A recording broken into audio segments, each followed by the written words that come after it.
Megan, and I work on the marketing team at PC NameTag. And today I'm here with MC Moffit, who is the director at Zeldathon and the executive director at Kinstone LLC, which is an organization that does online broadcasts for charity. So I'm really excited to speak with him today. He's going to tell us all about one of his amazing events. It's called Zeldathon. It's a 6-day charity event that raises money for great causes and is kind of geared more towards video game enthusiasts. So MC, thank you so much for joining me. Yeah, no, absolutely. It's great to be here. All right. So before we kick off into the cool stuff about Zeldathon, I want to learn a little bit more about you. So Can you tell me what it's kind of like to be a charity broadcast director? Yeah, a lot of what I have to do is talking to different members of our organizations, our volunteers, because a lot of what we do is volunteer based. So there's a lot of meetings that happen after 5 p.m., which is good and bad. And just making sure that everybody's on the same page. And this goes on for months and months and months before an event. People don't really understand that, they watch something live on their computers, and conversations for what they're seeing started, literally half a year ago. And so it's my job to make sure those conversations start when they need to. All the checklist items are taken care of. So that way, when we do hit the live button, everybody's in the right place. All the things are in the right place. And then it goes swimmingly. So at PC NameTag, you know that we love events just as much as you do. So what is it about events that you are so passionate about? And what gets you so excited to plan them? A lot of what I get excited for personally is the ability to make everyone happy. And in the case of what I do, there's 3 main parties that I always like to talk about when we're, getting ready for an event. I say, we want to make sure that everybody who's watching at home has a wonderful time. Everybody who's there in person, volunteering their time, being staff or an entertainer, has a good time. And lastly, that the charity has a good time and that they get a lot of money for their good cause. So that's my central drive, is making sure that those 3 missions are accomplished the entire time. What would you say is Zeldathon in a nutshell? So Zeldathon is very much a take on the telethon of old, where we get together a bunch of entertaining, talented, skilled people from a wide diversity of backgrounds and careers, and we put them into one room and say, all right, for 6 days, we're going to try to entertain an audience and encourage them to raise money for charity.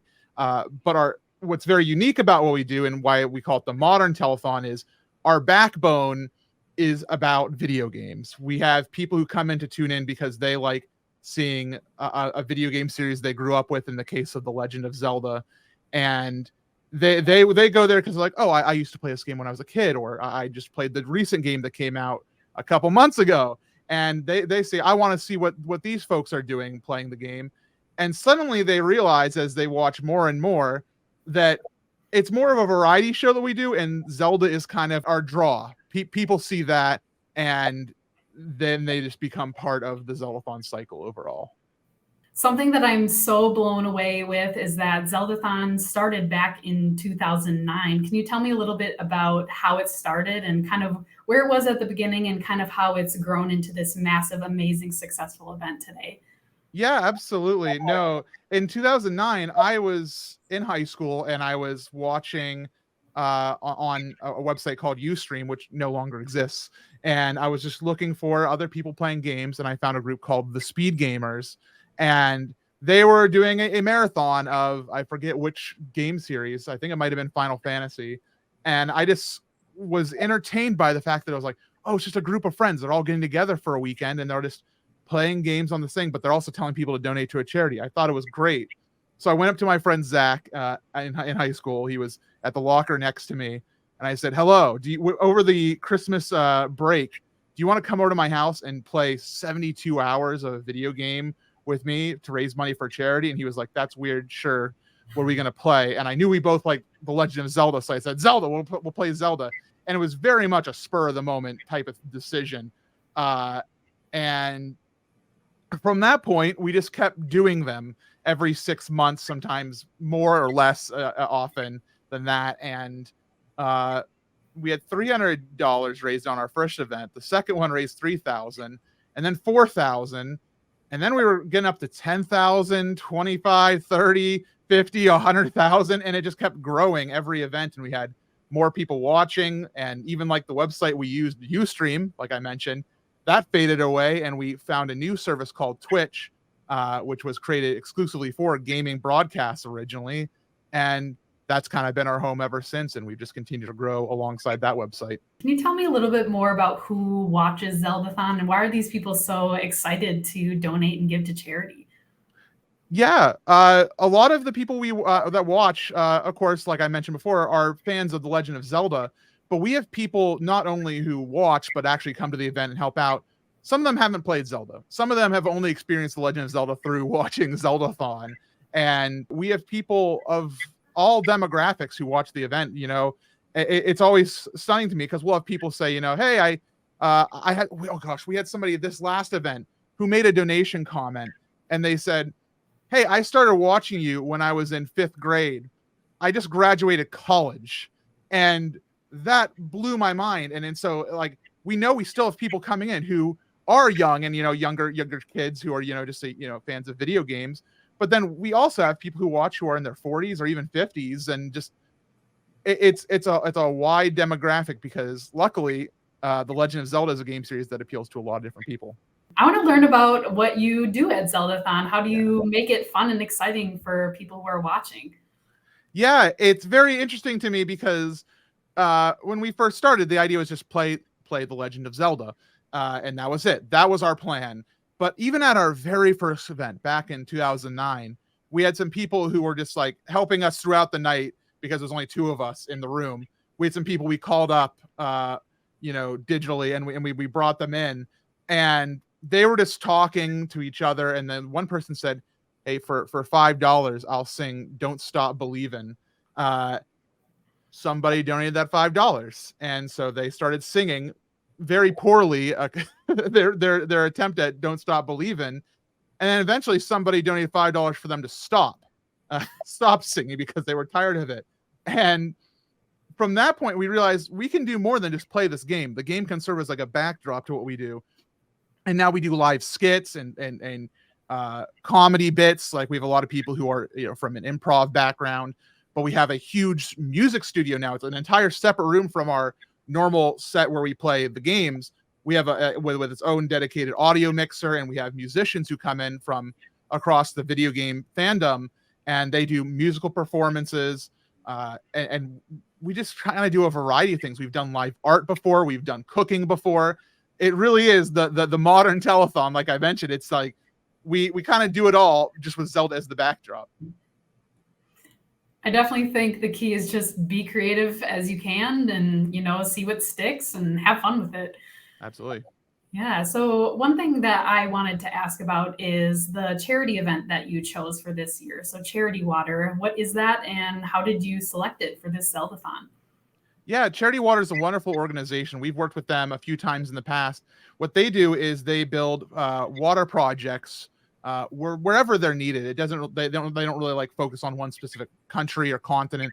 They're all over the globe, building wells and other you know, freshwater sources for areas that don't have them, which is really important because if, you know, a person's entire day is going and walking, you know, miles to go get water for their family to drink, to bathe in, for bathroom, like, that's a long time that they could be at home studying, getting educated, doing different work, helping their community grow. Luckily, we've been able to work with Charity Water several times over the past 14 years, and we've actually been able to see those water projects get completed, and they'll put a little plaque on it that says, like, you know, this well was funded by the Zeldathon community and stuff. And that type of thing, it brings up so much emotions. And whenever we see that in our team, they always say, when are we doing Charity Water again? Because they see the impact very directly, and they like seeing how many communities we can bring fresh water to.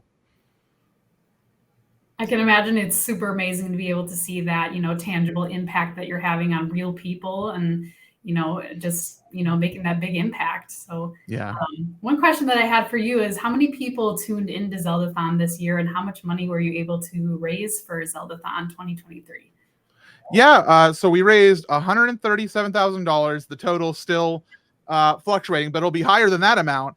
And that was thanks to thousands of people who tuned in. We actually don't have a specific number of how many unique viewers tuned in, but at any hour of the day, we had around 1,000 people watching concurrently. What is the thing that you are most proud of as far as, overseeing and putting on Zeldathon?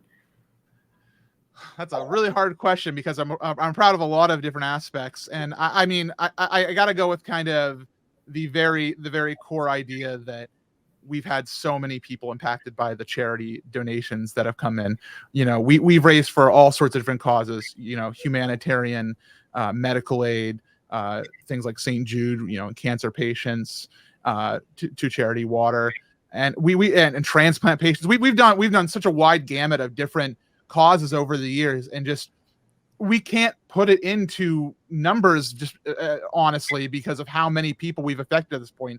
It's more than thousands. It's probably more than tens of thousands, and that's something that I can't even grasp. I do not have any ground in reality to that fact. So I guess what I'm most proud of is that I have no clue at this point how much effect Zeldathon has had, but it is such a big effect that I have no idea. It's just beyond my wildest expectations. How do you keep viewers highly engaged, especially throughout a 6-day event? How do you keep them coming back and participating and having fun? A lot of it's just about always having something going on. In the early days of Zeldathon, there'd be moments, at 4 a.m. because it's a 24/7 type of thing. 4 a.m. rolls around, we have 30 people total at the event back in the day. And 4 a.m. rolls around and there's like 1 or 2 people awake and they're tired. They're miserable. They want to go to sleep. They want to go eat a sandwich. They do not want to be playing The Legend of Zelda. And when that type of time rolls around, it would be very easy for them to just sit back in their chair, say nothing, do their job, and that's it. But that's not what we encourage. What we encourage is them to be active, talking, always, remembering what they're there for. And if they, sometimes at those hours, it's hard to get donations. People are, tapped out at that hour, or, we just have a lower viewer number than usual. And so we have to switch gears from, it's not always just about, say, hey, hit the donate button, go, we need $5 more, $10 more, hit our next goal. It's not always about that. Sometimes it's about putting on a good show, being entertaining, so that way the people who are there remember to stick around and want to tell their friends about what you're doing. So I guess to summarize everything I just said there, it's don't focus exclusively on the one metric of your donation total, because that is not how you keep people engaged. How you keep people engaged is being entertaining and having a successful broadcast. Absolutely. I think, putting on those fun activities, putting on entertainment, that's a great way to really keep people engaged and coming back, and especially incentivize giving and, get them really excited about your mission. So another thing I really liked is that when people would give, there would be a little animation on the bottom of the screen. Yeah. It was really fun. It's like something that you can, look forward to and find your name on the screen. So I really liked that a lot.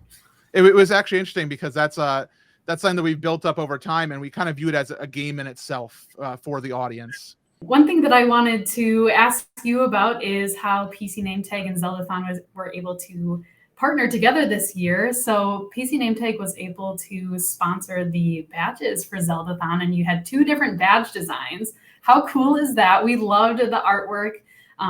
Your team was actually able to design 2 versions of the badge, which I thought was really cool. So that was really awesome to see. And tell us about how it was like to partner with PC NameTag this year. Oh, it was wonderful. We reached out because we used PC NameTag for our 2022 event, Zeldathon Daybreak, and we had just bought some badges. We were very happy with the quality, and we thought they were really wonderful. And so we well, let's reach out. I don't know anything about this company. Let's see who's there. And luckily, everybody at PC NameTag has been absolutely wonderful and kind, and as evidenced by Megan's shirt, also into video games and The Legend of Zelda. So there was an instant connection there, And luckily, we were able to utilize our design team, who were able to draw like our mascot characters in the world of the latest Legend of Zelda game, put our logo on there, and these came out wonderful. I'm beyond happy with everything we got, and honestly, PC NameTag did a lot of the heavy lifting on figuring out what we wanted, because honestly, I didn't know what I wanted. Absolutely glad that we could help, and Yeah. loved seeing those. One of my favorite things that your team did was an unboxing video. It was a total surprise. So when you got your PC NameTag box, you were opening it up and showing us what was inside. So that was a really fun thing that, you know, other event planners can do if you want to have something that you can post on your social media accounts for your event. Yeah, no, I honestly, it was really fun because our team, like, they were like, I want to see the badge, I want to see the badges, and I was like, no, we have to wait. We have to make a video of opening the badges. Like, we need our badges, MC. And I'm like, all right, Catherine, who's our social media director, let's go outside. Let's go open them up. And it was so Absolutely. much fun. She did an amazing job. Yeah. All right. So we're kind of coming to a close, but I wanted to ask you, if an event planner was looking to put on their own fan event or convention or charity event, do you have one piece of advice that you would give him or her to make sure that they have a very successful event, as successful as Zeldathon even? It's going to be kind of cheesy, but do something. Make an event. It can be small. It can be 5 people. It can be 2 people in your mom's mom's house, and like I did with the in 2009. That was just a start. It wasn't a convention then. It wasn't a whole fan experience then. It was just 2 people, but it grows and you get more people involved. You get more people interested. So if you have an idea, don't just sit around on it and just wait for the perfect moment when you have like, oh, all the stars have aligned and I have everything I need to put on the perfect event. Just do an event. And if it sucks, that's okay. Learn from it. Do better next time. So my general advice is, do something. Don't just sit there and wait for something to happen, because you're the only one who can make it happen. Absolutely. And you too could raise millions of dollars for charity. You never know. Yeah. So I wanted to give a little shout out to my Zeldathon merch that I got. So excited to wear it. That was another great way that MC and his team were able to help raise funds for charity. So that was awesome to see. So thank you so much, MC. I really appreciate your time. I wanted to give a shout out to some of the Zeldathon social media accounts. Make sure to follow, like, share, subscribe wherever you are. Zeldathon probably is as well. And make sure to check out zeldathon.com. It's an awesome website. There's a lot of things to check out on there, including a store, and you can stay up to date on all the amazing information and events coming up as far as Zeldathon. And then I also wanted to give a little shout out to PC NameTag's blog. It's called the Tag Talk blog. And if you are an event planner and you want to learn more tips and tricks just like this, I write for and manage the blog, and I'm always putting out new articles every week with tips, tricks, and advice for event planners. So I just want to say thank you so much, MC. I really appreciate your time. I learned so much from you. Zeldathon is an amazing event. Definitely recommend everyone tune in, check it out. The next one's coming up in a few months. You want to check it out, and it's going to be a great time. So appreciate all the tips and advice that you shared with us today. Yeah, thank you, Megan, for having me. It was wonderful.